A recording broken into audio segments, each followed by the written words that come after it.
Salut tout le monde, bienvenue sur ma chaîne. Alors aujourd'hui on va faire un bac à herbes aromatiques. Donc dans ces herbes aromatiques on va avoir du basilic, de la sauge, du thym classique parce qu'il y a plusieurs sortes de thym, j'y reviendrai. On va avoir du romarin, de l'origan doré et de la coriandre. Et avec ça, je vais ajouter quelques graines de moutarde pour le fun. Surtout, ce qui est intéressant là-dedans, c'est qu'on va voir comment on fait un bac, comment on peut remplir un bac d'herbes et pourquoi. Alors moi, j'ai pris un bac en bois. Il est donc troué à plusieurs endroits pour laisser drainer l'eau, bien évidemment. Dedans, je vais commencer par mettre. Alors je l'avais déjà utilisé l'année dernière, donc moi il est déjà tout découpé. Je vais mettre un géotextile. Pourquoi? Pour protéger le bois de l'humidité. Puisque après pendant toute la saison on va l'arroser et ça va faire en sorte de ralentir le contact direct de la terre humide avec le bois. Dedans je vais mettre du gravier. Normalement j'ai de l'aide, mais mon aide officielle aide à tenir la caméra, peut pas tout faire, hein. Je suis pas marié avec Shiva. Alors il y en a certains qui disent de mettre le gravier sous le géotextile pour pas que le gravier soit en contact avec la terre. Moi personnellement je trouve que ça change rien du tout, c'est tout aussi efficace comme ça. Le gravier il va servir à drainer l'eau quand on va arroser, et puis accessoirement mettre de la terre quand le géotextile est en train de partir comme ça, c'est vraiment pas ce qu'il y a de plus évident. Donc en plus de ça, moi je préfère le mettre dessus.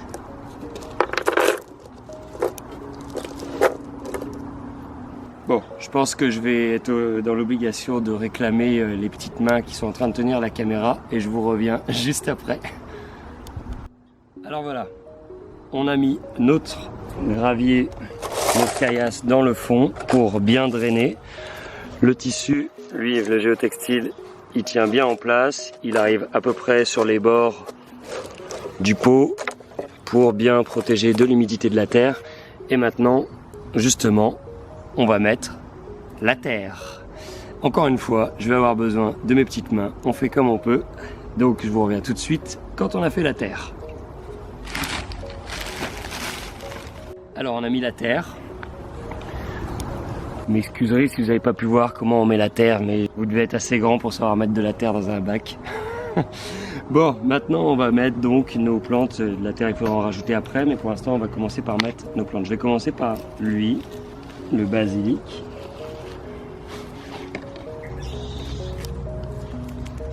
On voit qu'il a bien pris.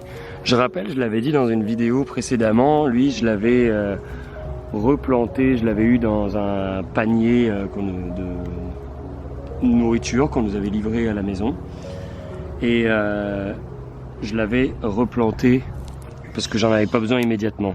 La preuve que quand ils gardent leurs racines, ils se réadaptent très vite. Alors voilà.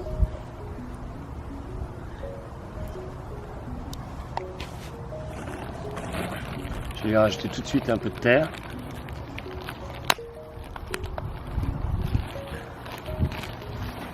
Alors, pendant plusieurs mois, il était à l'intérieur. Évidemment, je l'ai sorti depuis plusieurs jours. Là, des fois, il fait un peu la gueule, mais parce qu'il fait très chaud, on est passé de températures qui étaient à 15 degrés à des températures à 28 degrés aujourd'hui en moins de 4-5 jours.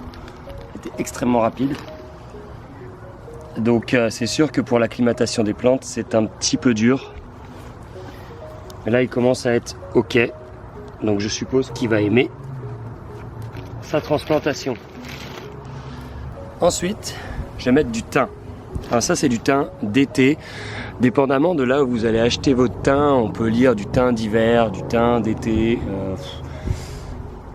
Le thym d'été en fait ni plus ni moins c'est le thym commun, hein. C'est le thym classique qu'on retrouve en cuisine. Après il y a 1000 variétés de thym pour décorer, juste pour le jardin, mais qui ne se mangent pas. Il y a Il y a plusieurs déclinaisons de thym à manger. Le thym d'hiver qu'on retrouve aussi souvent dans les pépinières, c'est un... Alors, j'en ai pas trouvé cette année, mais je le préfère personnellement. C'est juste qu'il a un goût un petit peu plus prononcé, un petit chouïa en plus d'amertume. Voilà.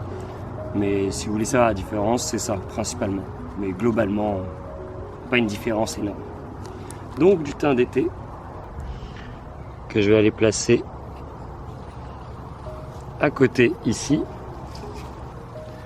Alors le thym, comme le basilic, comme d'autres plantes ici, il y a beaucoup de plantes aromatiques qui sont très efficaces parce qu'elles repoussent pas mal d'insectes, dont surtout les moustiques. Les autres insectes, je m'en fiche un peu, mais c'est surtout les moustiques. Ici, en plus au Québec, on en a énormément. Donc c'est hyper efficace. Et c'est aussi pour ça, justement, je voulais y venir, que chaque année, je me fais un bac à herbes aromatiques que je place dans un certain endroit où j'aime bien me poser l'été. Et comme ça, ça a tendance à repousser un peu les moustiques. Ils détestent les odeurs trop fortes comme ça. Je vais prendre mon origan doré. Alors l'origan doré, c'est simplement un origan qui est un petit peu plus doux que l'origan dit classique. La différence est très subtile. Disons que c'est surtout parce que c'est sympa en décoration, dans les plats comme ça. Voilà, ça a une très belle couleur, donc voilà. C'est ça aussi, moi je fais ça là, mais ça peut tout à fait être, alors après ils vont pousser et ça va rendre quelque chose de relativement esthétique dans les jeux de couleurs. Une autre chose que j'aime bien faire aussi, c'est de mélanger, why not, surtout quand on est en appartement ou dans des pots, on prend un pot, hein, on met ses fleurs, ce qu'on veut dedans, mais on mélange avec certaines herbes aromatiques comme la ciboulette ou quoi. On fait un petit mélange entre des fleurs et des herbes aromatiques. C'est très joli et ça sert d'endroit pour cultiver ces herbes en même temps, quoi. On peut se servir pour manger. Ensuite, je vais mettre le romarin qui lui aussi éloigne les moustiques. Alors à propos de moustiques, je crois que je l'avais déjà dit, le basilic, lui, il éloigne non seulement les insectes, les moustiques, mais il a la particularité d'être très efficace sur les morsures et les piqûres d'insectes. Vous prenez une feuille, voilà, on va faire comme ça, vous la frottez bien sur votre piqûre, jusqu'à temps qu'il y ait comme un espèce de jus vert qui sort. Alors ok, c'est pas très beau, mais c'est redoutable. Ça atténue tout de suite l'effet hyper désagréable d'une piqûre ou d'une morsure d'insecte. Ça calme tout de suite. C'est étonnant. Essayez. Ça marche avec la menthe aussi. La menthe qui au passage, elle aussi, repousse les moustiques. Il y en a beaucoup des plantes comme ça. Dès que ça a une odeur... Alors voilà pour mon romarin.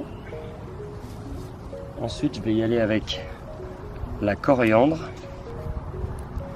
La coriandre qui a la réputation encore, surtout en Europe, d'être un aphrodisiaque, mais qui ne l'est pas du tout, n'est-ce pas? Par contre, qui a des bonnes propriétés pour les problèmes de digestion.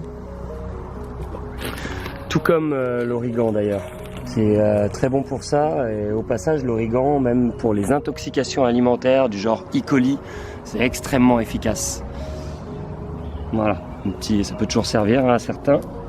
Ici, je vais mettre ma sauge.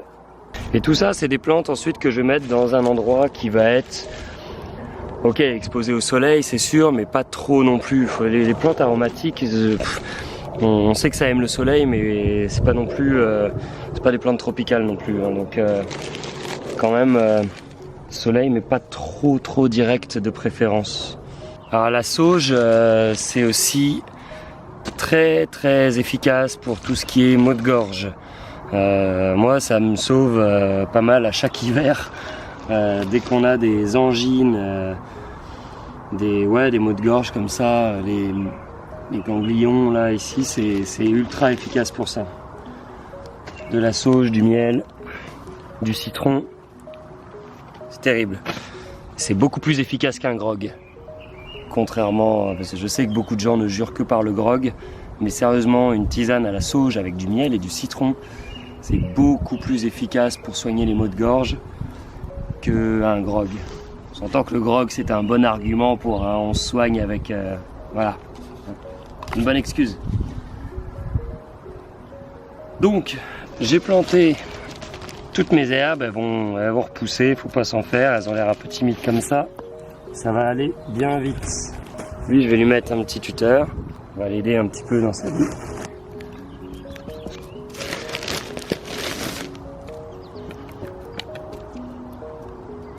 Voilà ma barrière anti-moustique et mon garde-manger végétal.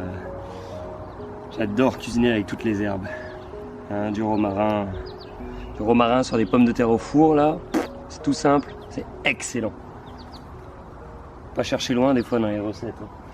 Et puis ici, au bout, je vais rajouter quelques graines de basilic que j'avais récoltées de mon basilic de l'année dernière. Je risque de passer difficilement à l'été avec juste ça de basilic. Donc je vais m'en remettre quelques graines au bout qui n'auront aucune difficulté à pousser, j'en suis sûr. Voilà. J'ai aussi quelques graines de moutarde. J'aurais pas de quoi faire un pot de moutarde, mais dans la moutarde, alors on peut manger les fleurs. Ça a un petit goût moutardé, c'est un petit goût piquant super sympa, les petites fleurs jaunes, en plus c'est super esthétique dans une assiette. Et puis on peut manger les feuilles aussi, qui pareil vont avoir un petit goût qui va rappeler la moutarde. Globalement dans la moutarde, tout se mange. Petit truc en cuisine là, sans forcément aller dire qu'on va se faire un pot de moutarde de Dijon, mais voilà. J'ai donc mon bac à herbes aromatiques que je vais arroser, mais plus tard, parce que va falloir que je le transporte jusqu'à l'endroit où il doit aller. Et si je l'arrose maintenant, il va peser 10 tonnes. Donc, mais c'est ça, on a construit notre bac. Donc voilà, donc c'est pour rappel, un bac troué dans le fond, du géotextile à hauteur, du gravier pour drainer et de la bonne terre à potager, et le tour est joué. Voilà, et ça vous fait plein de belles choses à manger, plein de couleurs, c'est joli. J'aurais pu mettre de la ciboulette, mais j'en ai déjà ailleurs dans le jardin, et en plus ça éloigne les insectes et les moustiques. Voilà, mais là-dessus je vous souhaite une super belle journée et je vous dis à très vite. Bye.